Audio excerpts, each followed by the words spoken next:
Hey y'all, Pastor Sam here, and welcome to the Sermon Cast for First Christian Church in Hammond, Louisiana. Here at FCC Hammond, we are a gathering of Jesus followers caught up in this crazy Jesus movement seeking to bring healing and wholeness to our fractured world. We hope you find this message meaningful and encouraging. We would love to connect with you to answer any questions you might have about us, Jesus, or just life in general. How you can contact us can be found in the description below.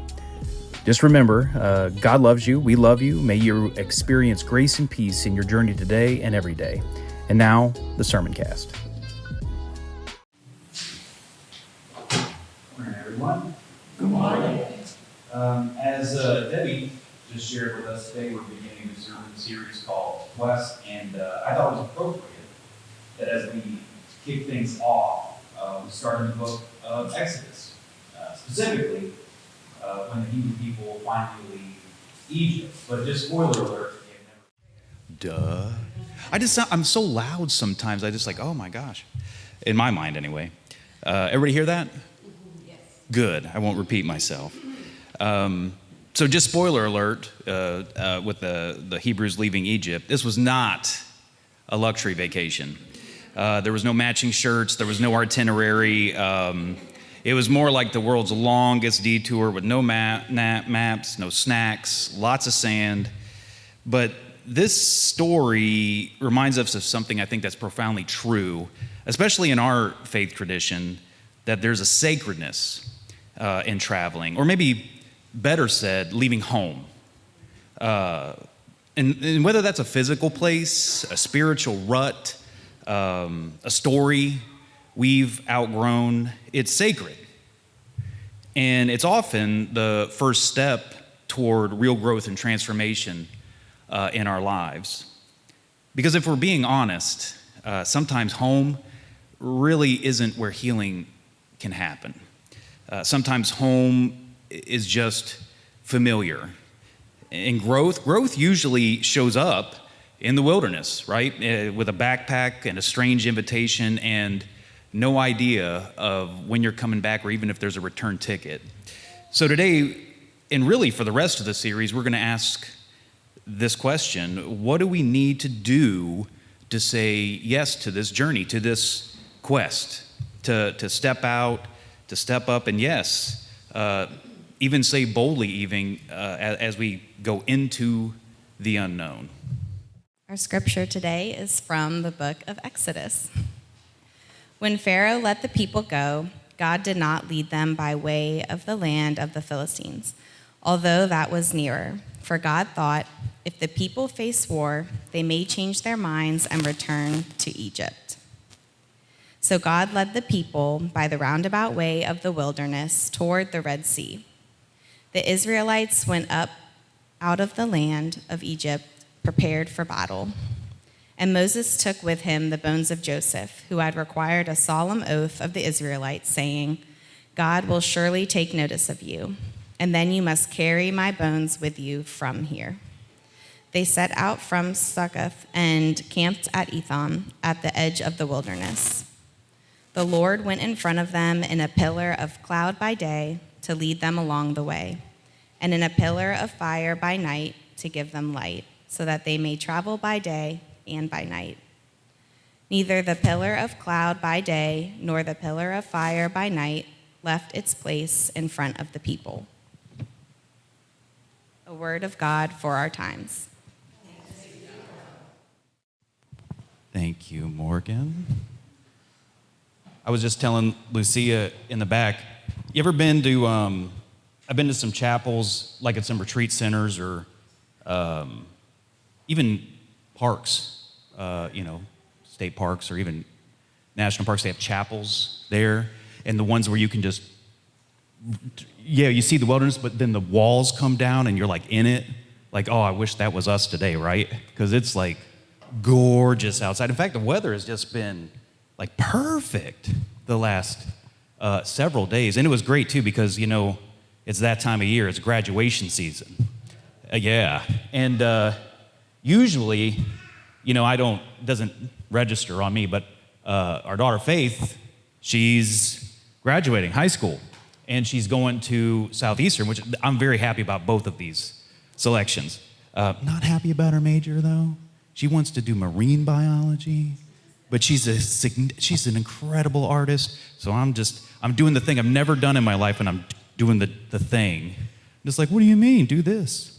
But you know, and I know everybody's experienced those high moments in their lives for yourselves and for your family, and you know, so many memories come flooding back, don't they? When you're there, you know, remembering like when she was born and the first days of her going to school, and oh, who's been in car lines? I mean, I was really good at car lines, and obviously just tons of emotions, and of course I wish my brain just stopped there.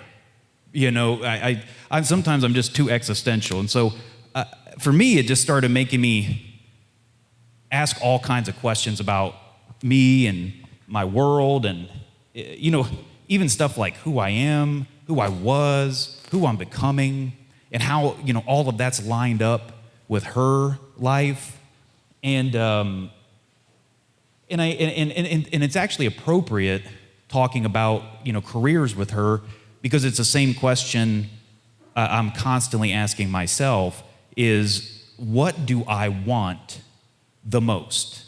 You know? Like, what do I want to do? Like, what's the most important thing to me right now? You know, in my 20s, you know, I think for a lot of people, it would be like having fun and getting money, you know, and, you know, and there was a part of me that protection of what is mine and the people around me. Then, you know, I in my 30s and 40s, I definitely still had that, but way less. And it was much more about fighting for what's right and fixing broken things and making the world a better place for really everybody, but if I'm going to be honest, the people I love. And honestly, I still feel foolish just saying it, you know, because it's a ridiculous thing. It's like, you know, I wanted to change the world. As arrogant and as foolish as that is to say, that's what I wanted. And you know, now, you know, I still like my 20s. I still want those things, but I know all of them have a cost. You know, energy, money, relationships, health. And the thing is, I've reached a point where I'm starting to hesitate on those things, because I don't know how much that's exactly going to cost me. You know what I mean? It's like before I didn't care. Like I had this bottomless pit of like things I can just energy, but now it's like, I don't know about this, right? Because I also know these things I want bring instability, and really there's this big unknown that I just can't know. And as I started thinking about it, what I really want is comfort. That's what I want. I want slow mornings. I want good health. I want the people I love close to me. I want even slower evenings. I want stable work and income. When did I become an adult? It took me to 50, but I want known. I want things to be known. I want stability. And it's interesting to me, because as I'm thinking about this, you know, comfort is good and stability is good and known is good, but I also know that deep down, I'm not made to just live in comfort. None of us are. It's almost impossible to live in the known all the time. Because honestly, there's this part of us that we're made to grow, we're made to evolve, we're made to change, and that's the tension, isn't it? Because like growth is a good idea, but it doesn't feel very good often. It's disruptive. It means leaving behind things that were just the center of your universe. And there's this tension. between the known and the unknown. And I'm telling you, and I know that other folks, hopefully you do, the longer I'm living, the more tempting it is for me to focus and build my life on comfort and the known, and being a lot less predisposed to want to evolve or change, because I know that's going to lead me into the unknown. Does anybody, you know what I'm talking about? Yeah. But then, this once again, my brain. I was at the graduation for 2 hours, Gina, come on. But,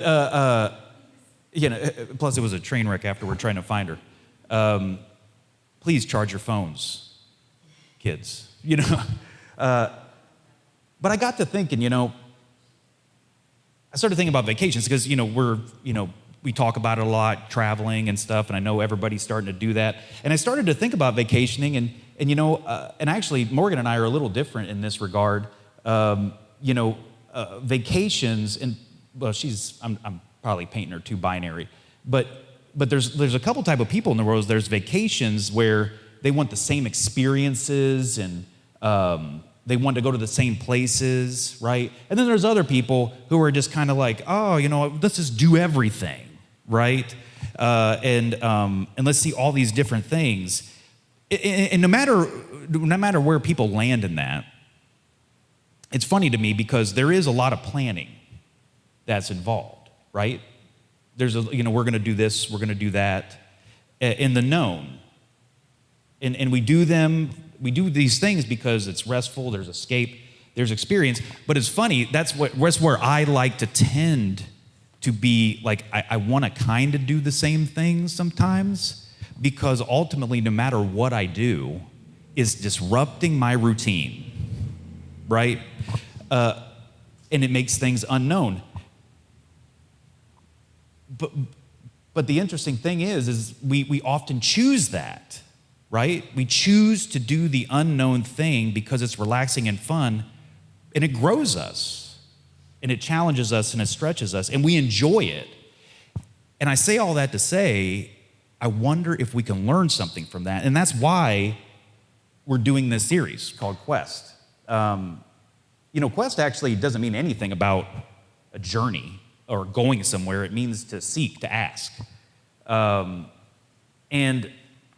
that feels right, doesn't it, when you're talking about a quest? And I promise you, this series isn't going to be about, answers or anything like that. It's more of a practice of being open to what some of those things mean. Whether we're going somewhere on a plane or whether we're just like going about our normal day, we're still leaving home. We're still traveling. We're still moving around in the world. And I want to see how, if we can set ourselves up for a posture to be a little bit more open and really take on this idea of what quest means of asking and seeking in all of our travels. And so this week, I really want to dig in, kind of set the tone of exploring this tension between comfort and growth, the known and the unknown, and really like leaving home, which really is also kind of a binary, isn't it? Home and leaving, they don't really go together, but they do. And we see it here in the book of Exodus. And just to give you a little background, Exodus leaves off right where Genesis stopped. And just a summary, the Israelites, they were, welcomed in Egypt, 400 years when we pick it up before, and but in that time they had become oppressed and enslaved. Then God calls Moses, and Moses overcomes his doubts, and Moses and his brother go and challenge Pharaoh, let my people go. And then things just escalate into all this craziness. And then finally there is this plague, and the Pharaoh's like, okay, I'm done. I don't want to do this anymore. And so in chapter 13, when Morgan read for us, just read for us, it's where the Israelites are going on to freedom, quote unquote. And what we find out, it's and even from the very beginning, not directly. And we see there's this weird tension between the known and the unknown, between comfort and growth, and between leaving home. And it's weird how it kind of starts out, this passage that we just heard. Because here's God goes through all this business of helping the Hebrews go free. And then he kind of like throws some shade on them, you know? Because he's like, I don't want to go by the shortest route. Because, you guys are just going to bail out too soon. You're kind of going to, wimp out on me. And it's like, hey, we were just in slavery for 400 years. Could you give us a break? It's, and in a certain sense, as we sit here, I mean, we've all people have said stuff like this. And when I read that, it makes me think, wait a minute, God, why are you saying this? We've been enslaved for generations, 400 years, and you think no matter how bad it is, we're going to want to go back there at all? The worst thing that could happen to us could never equal anything that happened there. Well, if you read Exodus, we know that's not true. They started grumbling pretty quick. And in fact, it wasn't too long after this passage that we read, they're like, why did you drag us out here, Moses? We would have been better off there. And I wonder if people in the crowd, when they got there, they were just like, oh, this is when I'm a hypocrite. But it's so representative of us, isn't it? We're no different than them. And there's this good quote I saw where it was, when it comes to the Jewish people, but even us, it says, even slavery feels safe when you've learned to call it home, right? Or maybe another way we would say it more modern is, a known evil is better than an unknown good, And I love this, when you have to dig into it for just a second and realize, oh, God's not being really harsh at all. God's being super loving and caring and nurturing and honest. And with anybody who knows anything about evolving as a human or therapy, man, it takes time to work through things. And the Hebrews were enslaved for hundreds of years, and they need time and space to see things differently, to see the world differently, to see themselves differently, even to see God differently. They needed that space. And the grace doesn't stop there from God. It's God then, even though God is clearly taking them on an unknown journey and a path, God still is providing something known to them. Directions, guidance, presence. Later in the story, food and water. Because God knows their hearts, our hearts, by the way, that this journey was going to take a long time, and it was going to be hard, but He was going to provide for them all the way, just enough, enough for them to make it. And it was this beautiful image of God leading them into the unknown, but at the same time giving them the known. Leading them into something uncomfortable, but giving them comfort at the same time. And in a weird way, and even if you understand, like we even read all about the tabernacles and setting the tents up and everything, He gave them home that was always leaving. It was very interesting how God balanced that. And I really think that just in the Exodus story as a whole, but just in this particular passage, we can see that tension of comfort and growth and known and unknown and leaving home, of the truth of them both is that, like comfort, the known, home, they're great. They're necessary, by the way. It's needed. But also, I don't know if it ever made anybody free, But then here's this other side of growth and the unknown and leaving, and it's painful and it's disruptive and it can be even traumatic. But it's often, if not always, the catalyst for change and evolution and becoming. And really, the big lesson out of this, and just this story, and really the framework for the rest of the series, is the known gets you here, but it's only the unknown that will take you there. I've quoted Richard Rohr, the Franciscan Catholic priest, tons, and I'm sure you guys have heard this statement, this beautiful quote he said about change, about growth. And he said, people change through great love or great suffering, and it's almost always great suffering. And I agreed with that, like as it was read for a long time. But then I felt like I needed to add something to that. And the first part is absolutely true, but I always would say, but through that great suffering, God will always offer great love. Always. Comfort, if you will. So, this is all great, but what are some practical things that we can take away from this, as we move through this today, for the next several weeks, into our known travels, into our daily rhythms, into the places, the unknown places we're going. And this is a question only you can answer for yourself. And I really would like you to do this. You really have to name your Egypt. You really do. Or maybe another way to say it is like, what's a comfort you have, a routine, a mindset that's familiar? That's probably going to be easy.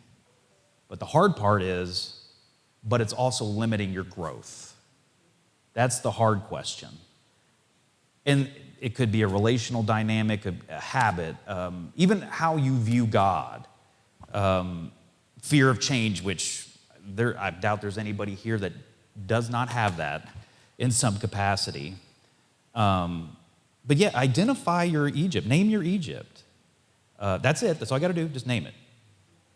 And then watch for pillars. Because I know this.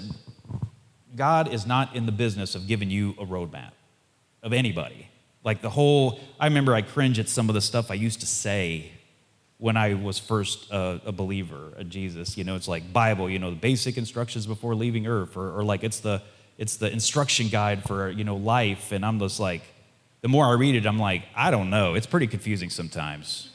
And there seems to be no roadmap, but, and this is the helpful thing I realized, God doesn't give a roadmap, but he always gives a there.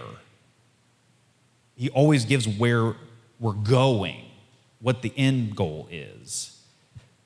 And God always provides love and grace. And so it's when you ask that name your Egypt question and watch for pillars is like, what is the nudgings I'm feeling sometimes when I'm looking around and seeing and what are those nudges? How is that God inviting me into, giving me the there and giving me the grace and the love, but inviting me to step into the unknown. So watch for pillars. What's your cloud? What's your fire? And this is the hard one. Always choose the longer way. I remember that was one of the best pieces of advice I got early on in my career, even in my faith, was, because who doesn't have questions they're struggling with? Do I do this or do I do that? And I remember the person told me, he says, well, whichever one makes you want to throw up more, that's probably the one you should do. Yeah. Maybe a more eloquent way to say that, although very, very impactful, is ask yourself, is this the easy way or the meaningful way? Am I choosing speed or am I choosing my soul? Because I've talked about this tons of times. Growth takes time, a lot of time, and it's never easy. And so, as we close and enter our time of just silence to ponder, I want you to feel that tension of comfort and growth, of the known and the unknown, of home and leaving, and how they're both great and they're necessary and they're needed, but they're also so limiting, but also so challenging at the same time. But yet here God is, always providing us with the there and the grace and love through it all.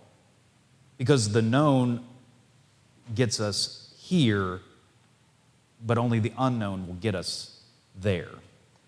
So let's take a couple minutes to just let that sink in, and we'll continue with our time together. Receive this benediction. As you step out of this door, and really any other door this week, may you be aware of your very movement as a spiritual act of expanding your horizon, traveling beyond your preconceptions and embracing the infinite delight of this earth and its beings. And may the Creator continue your unfolding, and the Christ accompany your deeper knowing, and the Spirit enliven your growing, until one day we all gather in the kingdom of love. Have a great week.